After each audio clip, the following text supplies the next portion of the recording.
হচ্ছে SF 250।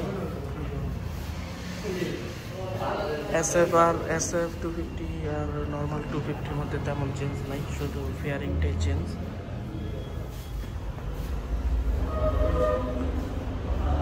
এই বাইকের সারিঘাট, পরে টায়ার আগার এগুলো খুলে ফেললে অনেক সুন্দর লাগবে। পিছের টায়ার সাইজটা অনেক বড়, আর সামনে ডায়মন্ড কাট রিম দেওয়া, রিমের সাইজটা খুব চড়া। দেখেন ডিস্কের সাইজটা দেখেন, একদম প্রায় চাক্কা ঠেকে ফেলতেছে, এত বড় একটা। আর বাইকের পার্টস পাত কোয়ালিটি অনেক ভালো, অনেক মজবুত।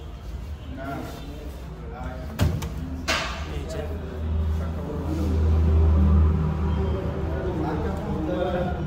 ইঞ্জিনের সাইজটা অনেক বড়, GSX-R এর থেকে অনেক বড় ইঞ্জিনের সাইজটা, সত্যি আসলেই অনেক বড়।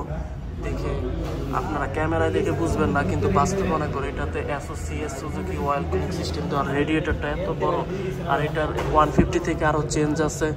এটার পিছনের সাসপেনশনটা অনেক মোটা, ব্যারাল চেঞ্জ, অনেক কিছুই চেঞ্জ আছে, অনেক কিছুই চেঞ্জ আছে। কেউ যদি বলে চেঞ্জ নাই, কিন্তু আসলে অনেক কিছু চেঞ্জ আছে। সুইংআর্ম মোটা, আর এটার সুইংআর্ম 5 সেন্টিমিটার লম্বাও।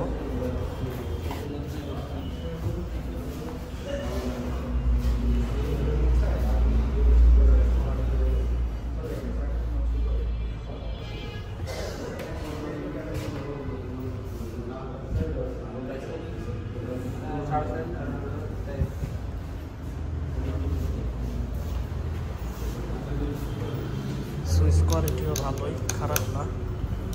গ্লাসটাও হালকা লাইট আছে, কিন্তু হালকা টাইটও তো লাইট না। নেগেটটা করছি। এই হচ্ছে ইঞ্জিন, এই পাশে রেডিয়েটর, এই ভিতরে রেডিয়েটর ফ্যান আছে, রেডিয়েটর ফ্যান। এটা রেডিয়েটর ফ্যান অনেক বড়, অনেক বড় সাইজের রেডিয়েটর ফ্যানটা।